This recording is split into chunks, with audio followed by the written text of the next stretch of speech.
Alright, so I got one leaving. My cousin talked me out of it, so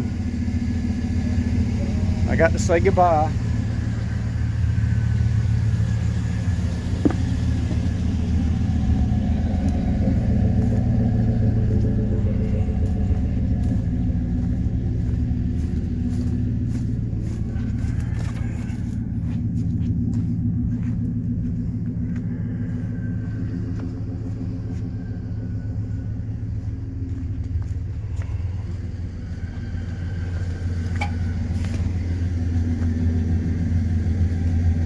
Bye, baby.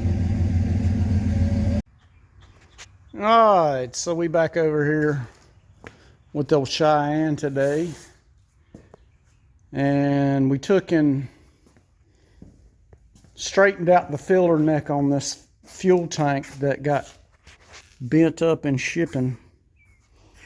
And got the tank bolted in. So now we're going to bolt the fuel cylinder in and finish running my lines. That way we'll have the fuel system all plumbed up. And then we'll get on some more of this straightening the wiring out up underneath the hood. But there's one thing that I saw a little bit of it the other night, and I see it now. This thing has got a squat going on. It's just not going to work for me. So I'm going to take the front end loose and start cutting one half coil off the front spring and see how that does. And if that don't get it, then I'll take a whole coil off. I've got to get this thing sitting better. I like the way it's sitting in the back, but it's sitting too high in the front for what it is in the rear. I mean, if the rear was higher, that'd be cool. But I can fix the front for nothing except time. The rear I'd had to buy new springs for. So we're going to, since I'm happy with the rear, we'll just fix the front and be done with it. But anyhow, it's getting closer. Just a lot of little things.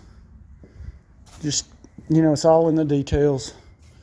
The bed is not bolted on yet. It's on there. All the bolts are in it. Most of the bolts are in it.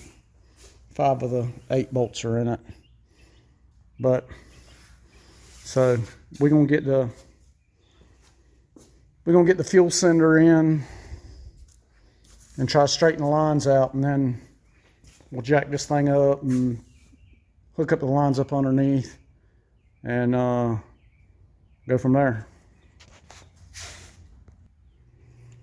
So since I looked at the thing and seen when we've got a place to run return, we're going to use the fuel cylinder for this truck and put it in. So we'll go ahead and install this. So we got our fuel cylinder in here. So now we'll hook up the lines up here, and we can go up underneath and hook the lines up underneath. So it's getting there. I like it. I like it a lot.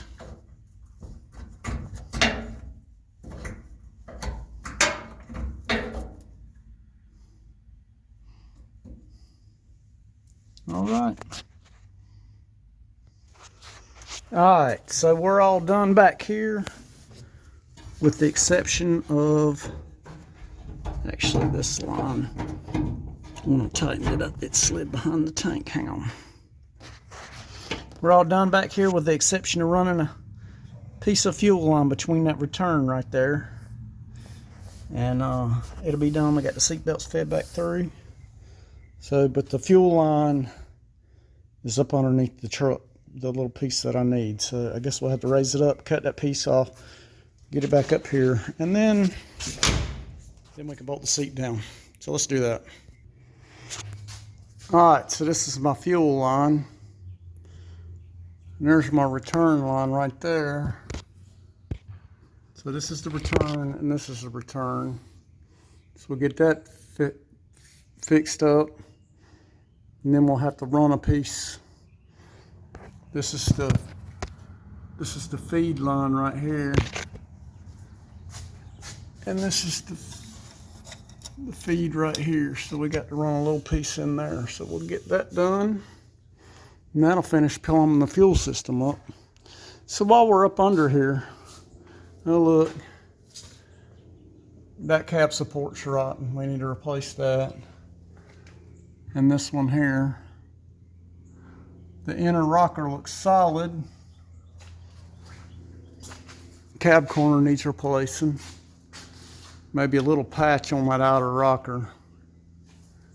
And then the other side, the cab supports look good, but the inner rocker is bad. The bottom of the cab corner and then the outer rocker. So, but other than that, looks really good. So we'll patch these little places up eventually. But right now, I just want to get it running. So let's get this fuel line trimmed up and we'll go from there. All right, so I took my little piece of my tubing and put little bubbles on the end of it just to make it hold better. And then I'm gonna put these PEX clamps on it. All right, here's our pressure hose. I double clamped one end because I didn't get as much a bubble on it as the other, but I think it's gonna do just fine. All right, so here's the completed fuel system here. You got your supply there, the PEX clamps on it, and return there. And there it is going into the fuel filter. So that's what we got.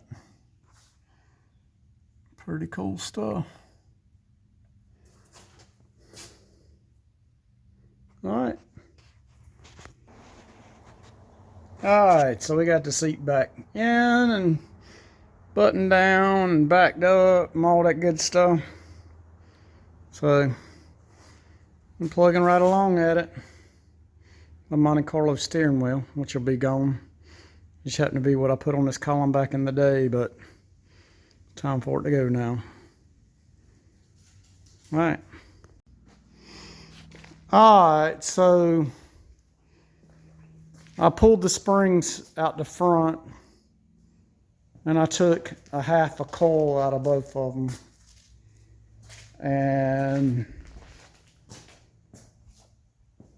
I feel like I need to take another half a coil out because it's still not sitting like I want it to sit.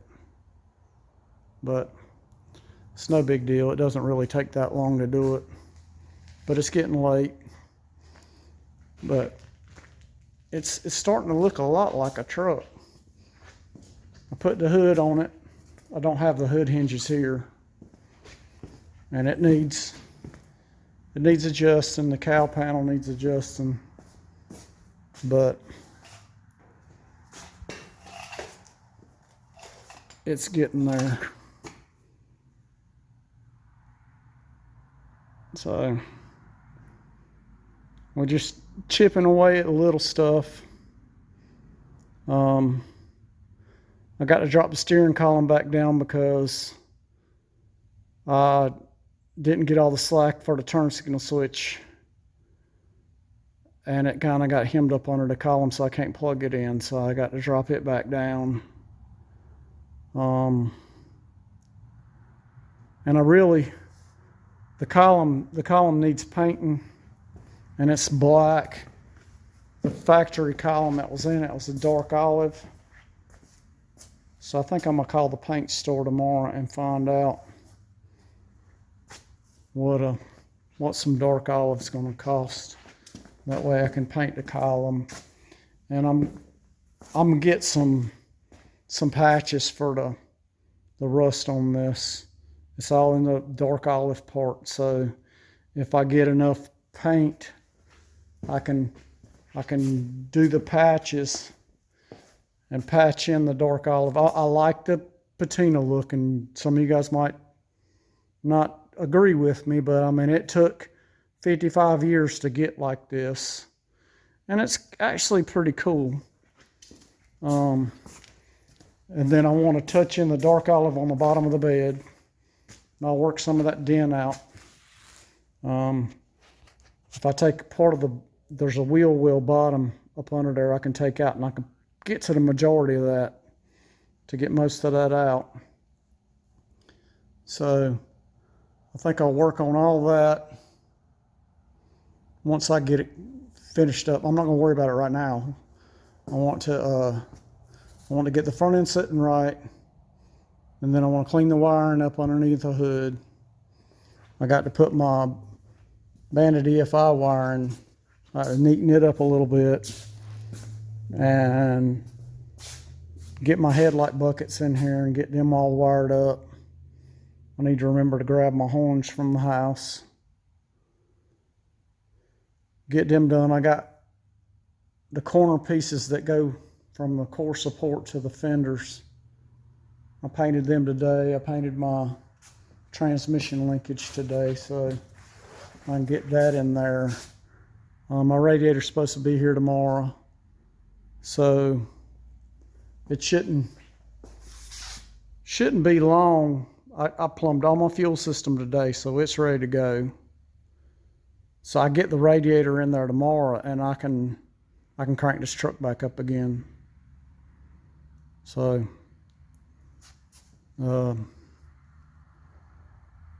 it's not far from being able to move under its own power and drive around or whatever. But I kind of want to do all I need to do up underneath of it while I got it here at the shop on the lift, and then we'll get it back home, drive it around a little bit, maybe order my patch panels, and then bring it back over here and do the patch panels on the inner rocker for sure, and the outer rocker even maybe, and the cab corners will probably be easier to do on a lift than on the ground. So anyhow, but we're gonna finish up the running part of it, and then we'll go from there and see what we got. But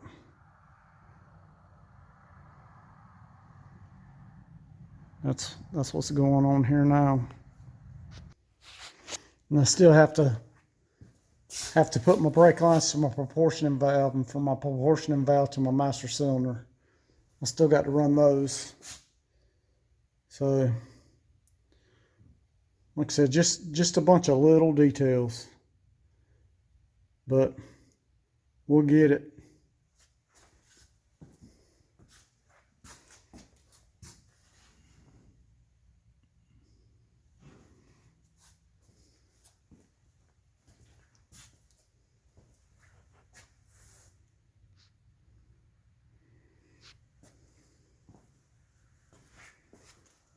But I'm really digging it. I think it's cool. So we'll get her finished up, get her running. Oh yeah, we still got to clock the alternator. Still got to pull the heater core out. But it's getting there. It's getting there. And I need to order all the trim clips, because all the trim clips are rotten. So that piece is off. This piece is off the door.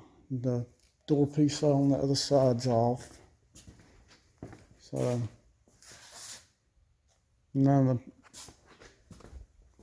I've got the trim for the bed. I got to get it on there, but yep, we'll get it.